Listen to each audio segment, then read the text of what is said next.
विश्वशीरुषं देवं विश्वाक्षं विश्वशम्भुवं विश्वं नारायणं देवमक्षरं परमं पदं विश्वतः परमां नित्यं विश्वं नारायणगुं हरिं विश्वमेवेदं पुरुषस्तद्विश्वमुपजीवति पतिं विश्वस्यात्मेश्वरं शाश्वतं शिवमच्युतं नारायणं महाज्ञेयं विश्वात्मानं परायणम्।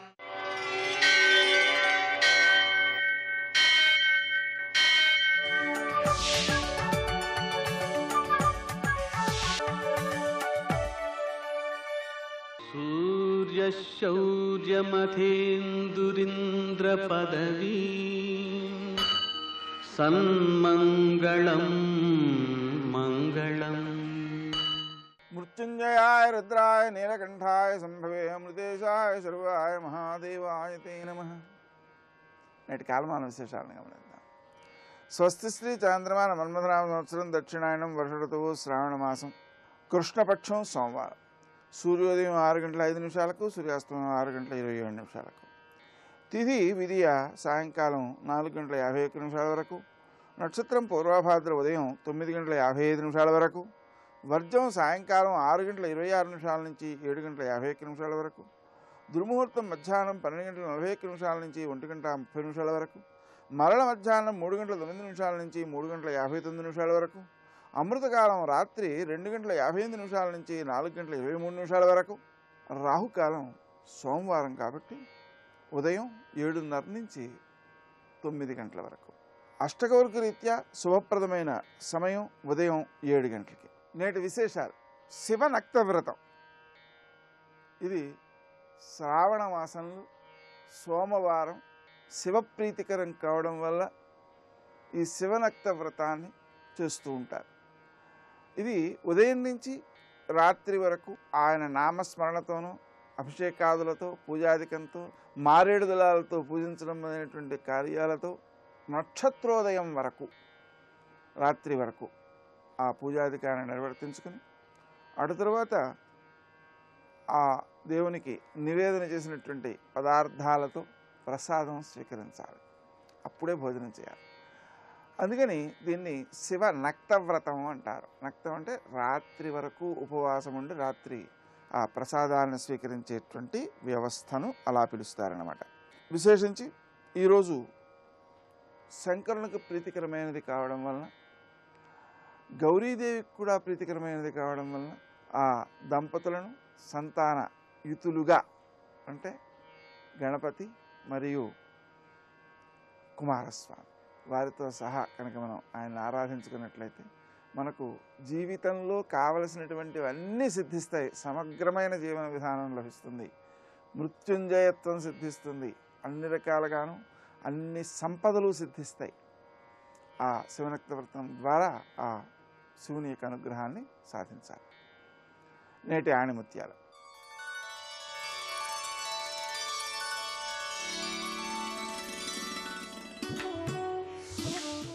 ఉన్నతత్వాన్ని సూచించేది మౌనమైతే శబ్దం చేయడం అల్పత్వాన్ని సూచిస్తుంది.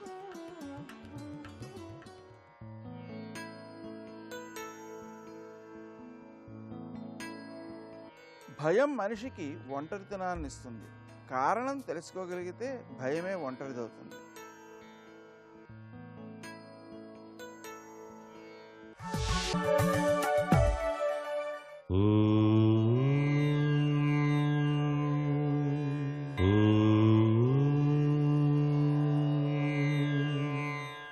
ఓం నమో నారాయణాయ.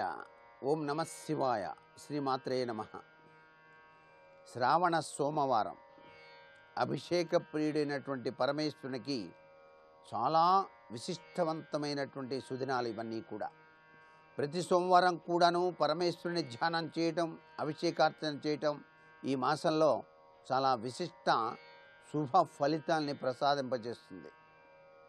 పంచామృతాలలో దాగిన పరమార్థ లక్షణాన్ని అర్థం చేసుకొని ప్రతి ఒక్కరూ కూడాను శివాభిషేకం చేసి ఆ అమృతతుల్యమైనటువంటి ఆ యొక్క తీర్థాన్ని గనక స్వీకరించినట్లయితే జీవితంలో ఎటువంటి మానసిక రుగ్మతలు, శారీరక రుగ్మతలు రానే రావు అని చెప్పేసి శాస్త్రం. పరమేశ్వరునికి ప్రీతివంతమైనటువంటి చిమ్మిలి నైవేద్యంగా సమర్పించి ఆ చిమ్మిలి ఉండను 10 మందికి గనక పంచినట్లయితే సర్వే జనా సుఖినో భవంతు అన్న సందర్భంగా ప్రతి ఒక్కరూ కూడాను చక్కటి యోగవంతమైన ప్రభావంతో జీవితాన్ని సాగించడమే కాకుండా మీరు చేసినటువంటి ఈ యొక్క ఆలోచన సరళి వలన చక్కటి యోగవంతమైన సత్ఫలితాన్ని సాధింప చేసుకోవడానికి ఆస్కారం అత్యధికంగా ఉంటుంది.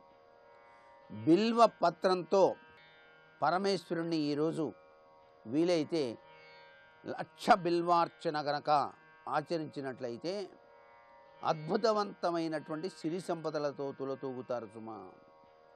1,00,000 బిల్వార్చన అనేటువంటిది శ్రావణ మాసంలో పరమేశ్వరునికి కనుక సోమవారం ఎవరైతే నిర్వహిస్తారో వారి ఇంట సిరుల తల్లి లక్ష్మి నివాసం ఉంటుంది అని చెప్పేసి కూడా శాస్త్రం. సాక్షాత్తు లక్ష్మీదేవియే ఆ యొక్క మారేడు చెట్టుగా ఈ భూలోకంలో ఆవిర్భవించిందని చెప్పేసి పురాణ వచనం. అందుచేత శ్రావణ సోమవారం నాడు పరమేశ్వరుణ్ణి ఆ మారేడు దళాలతో కనుక అర్చన చేసినట్లయితే చక్కటి యోగవంతమైన సత్ఫలితాన్ని మానవుడు పొందుతాడు. ఈరోజు తప్పనిసరిగా మారేడు చెట్టుకు చెంబెడు నీళ్లు పోసిన చాలు చక్కటి యోగవంతమైన సత్ఫలితాన్ని సాధించడానికి ఆస్కారం ఉంటుంది. మారేడు చెట్టు ప్రదక్షిణం సర్వే సర్వత్రా శుభదాయకంగా కూడా శాస్త్రాల్లో చెప్పారు.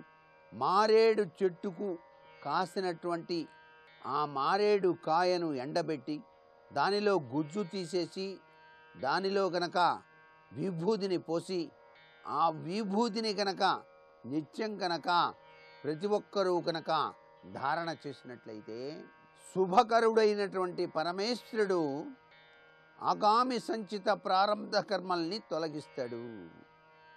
చక్కటి యోగవంతమైన జీవితాన్ని ప్రసాదింపజేస్తాడు అని శాస్త్రం. సర్వే జనా సుఖినో భవంతు.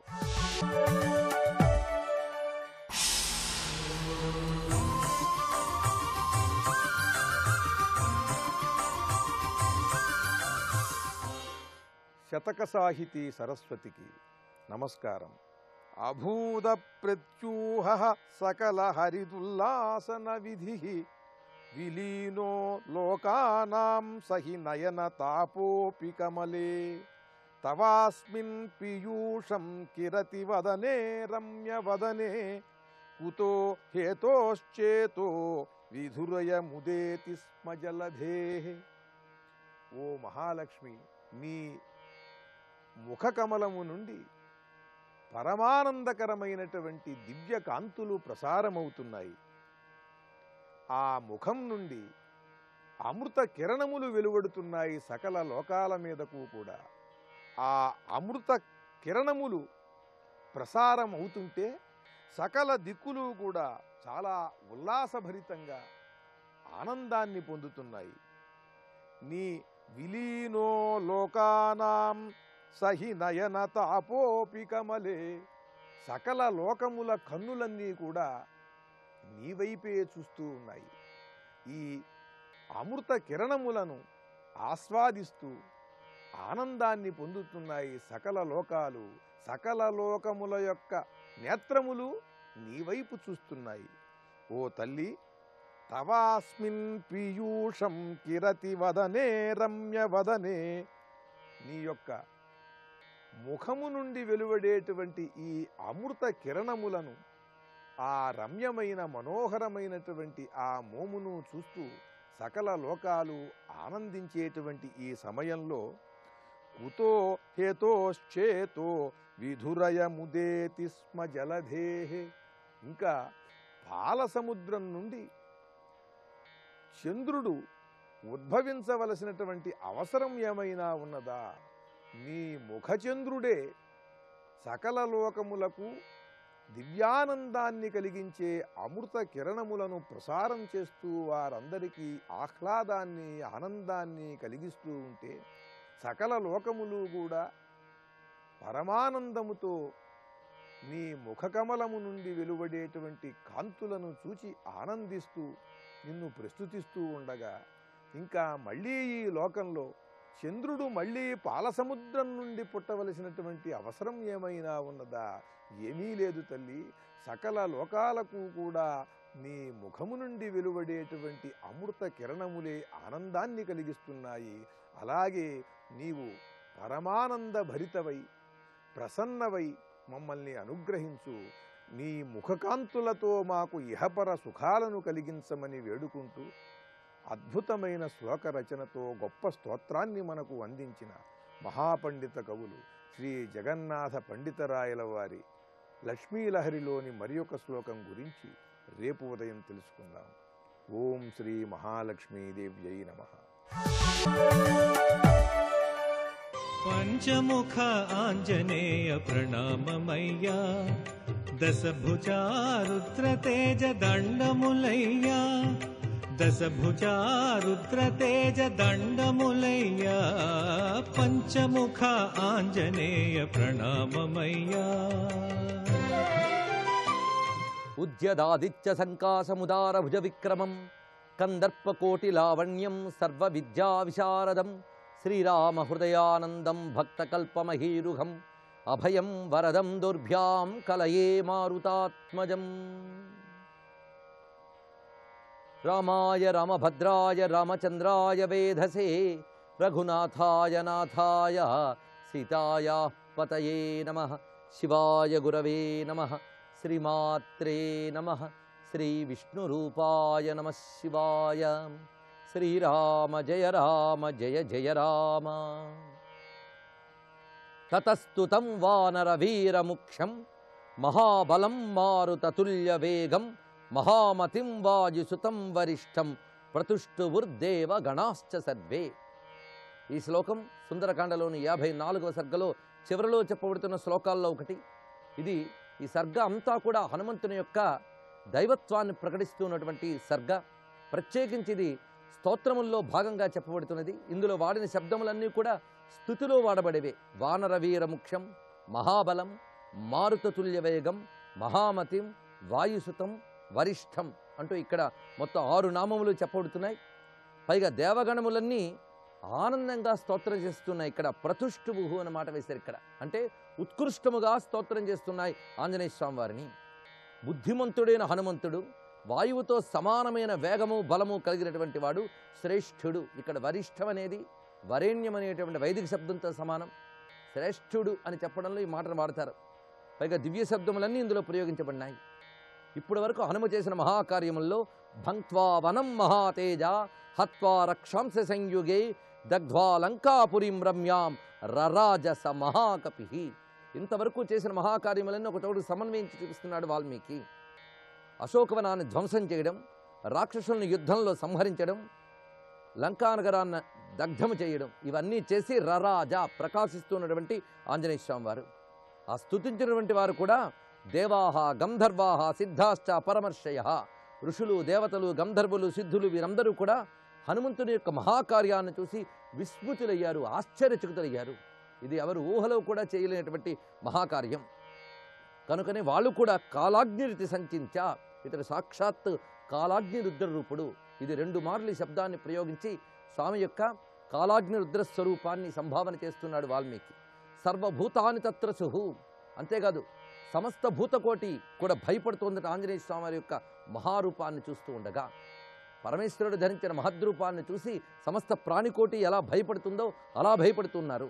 దేవాశ్చ సర్వే మునిపుంగవాశ్చ గంధర్వ విద్యాధర నాగయక్షా భూతాని సర్వాణి మహాంతి తత్ర జగ్ము పరాం ప్రీతిమతుల్య రూపాం. అయితే భయపడుతున్నప్పటికీ లోపల ఆనందిస్తున్నట్టు. ఇదొక అద్భుతాన్ని చూసినప్పుడు కలిగిన తత్తరపాటు. కానీ చేసినటువంటి కార్యం మాత్రం చాలా ఉపకారమైన కార్యమే అతను చేశాడు. అసురనాశనం, అధర్మాన్ని శిక్షించడం, ఇది ఎప్పుడైనా సరే లోకానికి మహోపకారమే. అటువంటి పని చేసినటువంటి స్వామి యొక్క స్వరూపాన్ని చూసి అతుల్య రూపం, సాటిలేనటువంటి స్వామి యొక్క రూపాన్ని చూసి వాళ్ళందరూ తృప్తిని చెందారు, దేవతలందరూ తృప్తి చెందారు.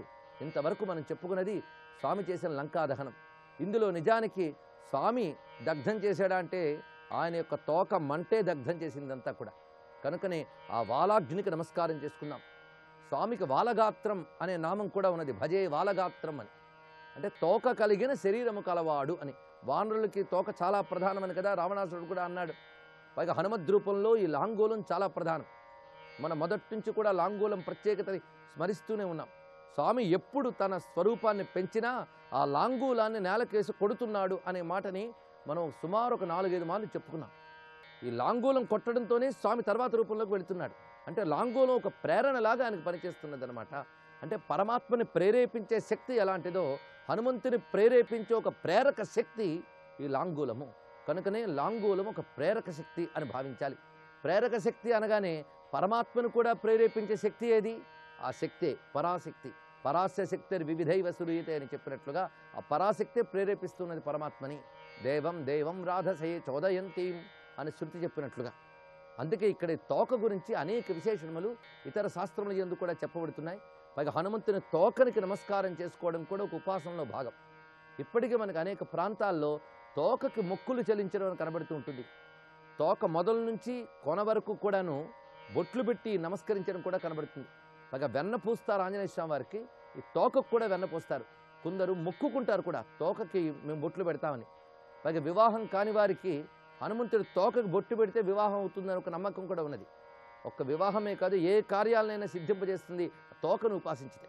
ముఖ్యంగా మనకి శచీంద్రము అని ఒక క్షేత్రం ఉన్నది కన్యాకుమారి వద్ద తమిళనాడులో. దాన్ని సుచీంద్రం అని వీళ్ళు వాడతారు, కానీ దాని అసలు పేరు శచీంద్రము.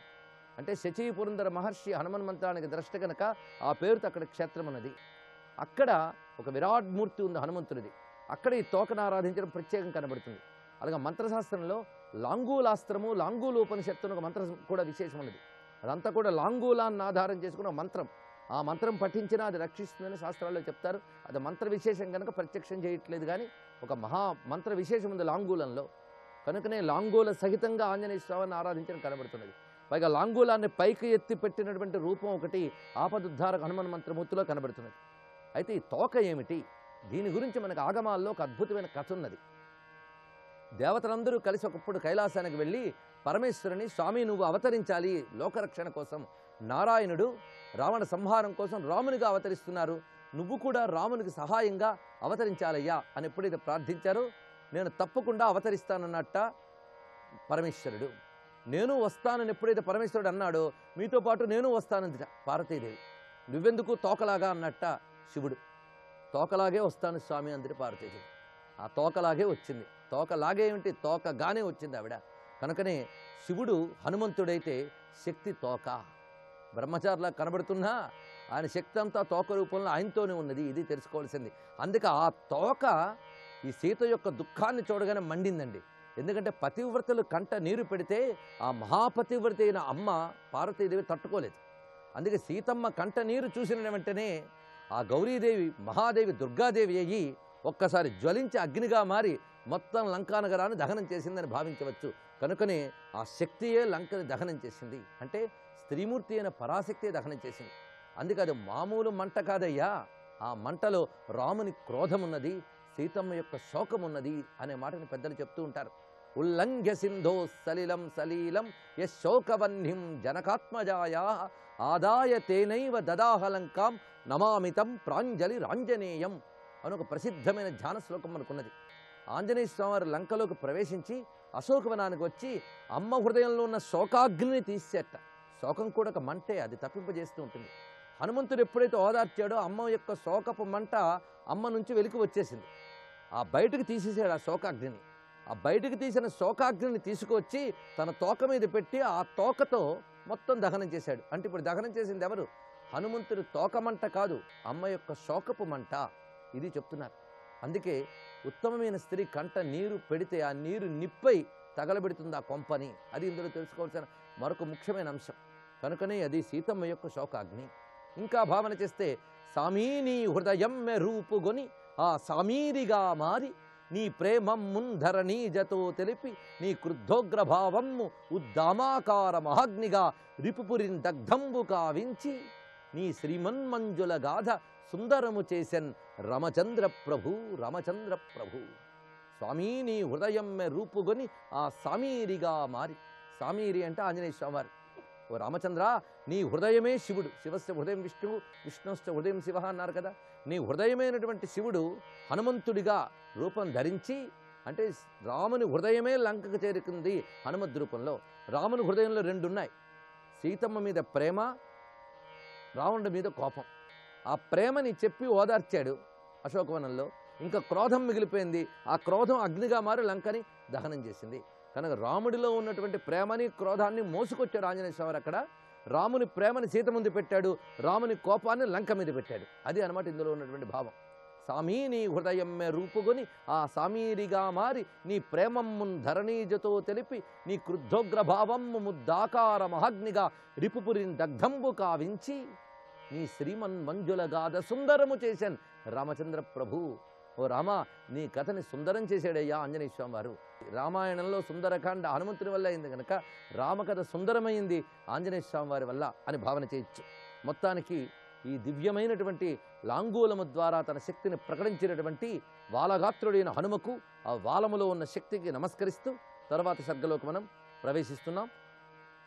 లంకాం సమస్తాం సందీప్య లాంగూలాగ్నిం మహాబలః నిర్వాపయామాస తదా సముద్రే హరిసత్తమః. మొత్తం లంకను పూర్తి చేశాను కదా తృప్తితో చిన్నగా సముద్రం వద్దకు వెళ్ళి తన తోకని సముద్రంలో ముంచి ఆ తోక యొక్క మంటని ఆర్పివేసుకుని తగలబడుతున్న లంకను ఒక్కసారి చూసి మురిసిపోయేట ఆంజనేయ స్వామి. వెంటనే గుర్తుకొచ్చింది, అయ్యో ఎంత పని చేశాను. కోపంతో లంకను తగలబెట్టేనే కానీ ఆ మధ్యలో ఉన్న అశోకవనంలో సీతమ్మ ఉన్నదే, అశోకవనానికి ఏమైందా, సీతమ్మకి ఏమైందా అని ఒక్కసారి తత్తరపాటు కలిగింది. దానితో దుఃఖితుడయ్యాడు ఒక్కసారి. కోపాన్ని ఆపుకోపోతే ఎంత ప్రమాదం. కోపంలో ఉన్నవాడు ముందు వెనకలు చూడ్డు. అందుకే కోపంతో ముందు వెనకలు చూడకుండా లంకను మొత్తం తగలబెట్టాను. లంకను తగలబెడుతున్నానే కానీ అశోకవనం ఏమవుతుందా, సీతమ్మ ఏమవుతుందని ఆలోచించలేదే. అంటే కోపం వచ్చిన వాడు ముందు వెనకలు ఆలోచించడు. ఎంత తప్పు చేశాను. కోపం దుర్గుణము. అయితే కోపంతో ముందు వెనకలు చూడలేదు కనుక కోపం అనేది ఉండకూడదు అని హనుమంతుడు ఇక్కడ చెప్తున్నాడు. దీని ద్వారా మనకు సందేశం ఇస్తున్నాడే కానీ హనుమంతుడు నిజానికి కోపదారి అనడానికి లేదు.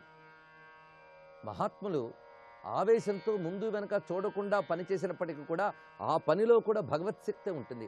దానివల్ల ఎప్పుడు జరగరానివి జరగవు, ప్రమాదాలు జరగవు. కనుకనే ఇప్పుడు హనుమ ఏది ఆలోచించకుండా చేశాడు అని నిందించడానికి లేదు. ఆయన వల్ల చెడు జరగదు. మహాత్ములు పూర్తిగా సత్పురుషులు గనక వాళ్ళు తెలియకుండా చేసినా తెలిసి చేసినా వాళ్ళ వల్ల చెడు జరగదు అనడానికి ఇది ఒక పెద్ద ఉదాహరణ. మరి ఈ శ్లోకాలు ఎందుకు హనుమంతుడు పశ్చాత్తాపడుతున్నట్టు ఎందుకు చూపిస్తున్నారంటే ఉత్తమ లక్షణం అది. తనలో దుర్గుణం ఉందేమో అని తానే దుఃఖపడడం, తానే సవరించుకోవడం అనేది ఉత్తమ పురుషుల యొక్క పరిశోధన, పరిశీలన గొప్ప లక్షణం. అదేవిధంగా దీని ద్వారా వాల్మీకి మనకు కొన్ని సందేశాలు చెప్తున్నాడు. ఎప్పుడు కూడా కోపం అనే దుర్గుణం. కోపంతో యుక్తాయుక్త విచక్షణ కోల్పోతాం. ఏం మాట్లాడుతున్నామో తెలియదు, ఏం చేస్తున్నామో తెలియదు. కనుక క్రోధం కూడదు అని కొన్ని శ్లోకాల్లో చెప్తున్నాడు. ఈ ముఖ్యమైన శ్లోకాలని రేపటి రోజున తెలుసుకుందాం. సర్వం శ్రీ సీతారామచంద్ర చరణారవిందార్పణమస్తు. జై వీర హనుమాన్.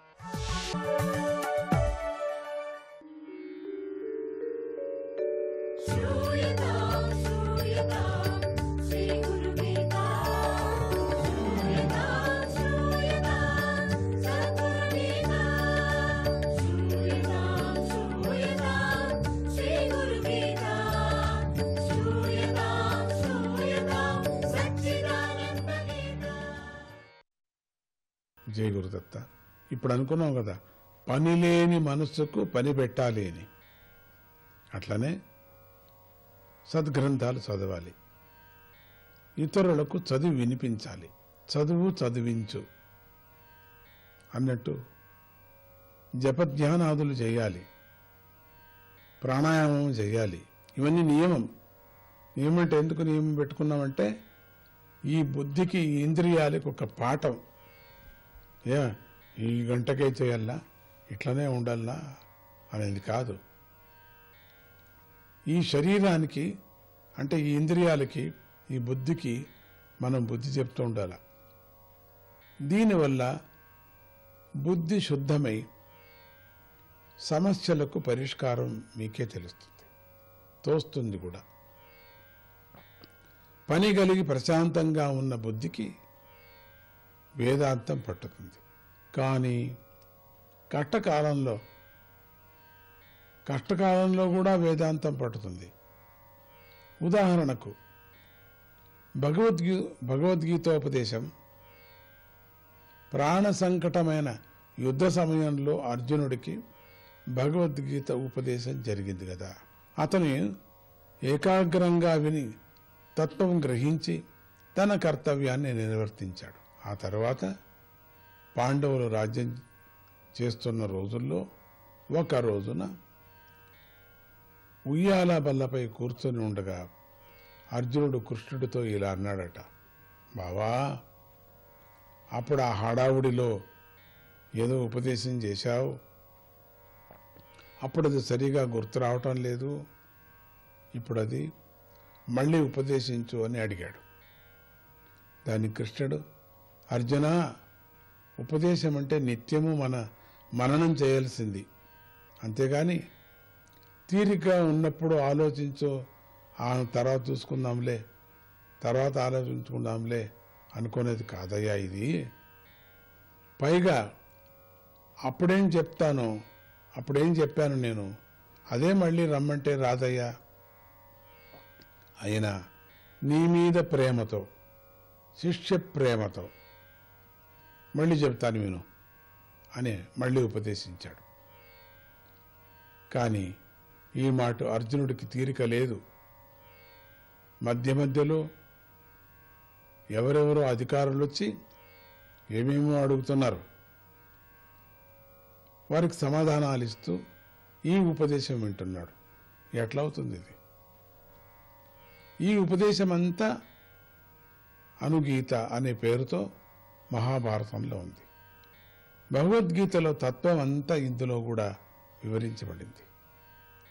అంతా విన్నాక మొదటి గీతే చాలా బాగుంది అన్నాడట అర్జునుడు. కారణమేమిటి? ఈ మాట ఏకాగ్రతగా వినటం కుదరలేదు అర్జునుడికి. ఎందుకంటే ఇప్పుడు జవాబుదారీ ఎక్కువైపోయింది కదా, రాజ్యభారం ఎక్కువైపోయింది కదా. అందుకని రాజ్యానికి తానే జవాబుదారీ అయిపోయినాడు కదా.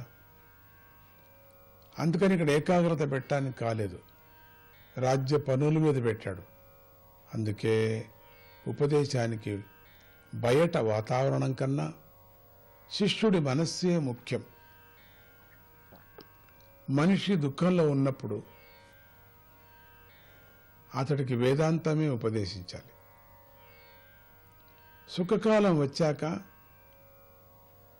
దుఃఖకాలంలో విన్న ఉపదేశాన్ని స్మరణ చేయాలి. ఆ స్మరణ రోజు రోజుకు అధికం కావాలి. దుఃఖకాలంలో గురువును స్మరించాలి, ఆయనతో మాట్లాడాలి. సుఖకాలంలో ఆయనకు అధికంగా సేవ చేయాలి. సుఖకాలంలో ప్రజ్ఞతో కూడిన జ్ఞానం కలుగుతుంది. ప్రజ్ఞ అంటే తెలుసుకోవాలనేటువంటి కోరికే. దుఃఖకాలంలో అది ఉండదు కదా. కనుక కష్టసుఖాలు రెండిటిలోనూ ఉపదేశం కావలసిందే. మంచి శిష్యులంతా అలాగే మనం కోరుకోవాలి కదా. చెడ్డకాలంలో మనకు ఇచ్చినటువంటి ఉపదేశం అది ఎప్పటికీ కూడా జ్ఞాపకం ఉంటుంది, అంటే దుఃఖకాలంలో. అటనే సుఖకాలంలో ఇచ్చినటువంటి ఉపదేశం కొంచెం ఉండదు, అప్పుడప్పుడు పోతూ ఉంటుంది. అర్జునుడికి జరిగింది అదే కదా.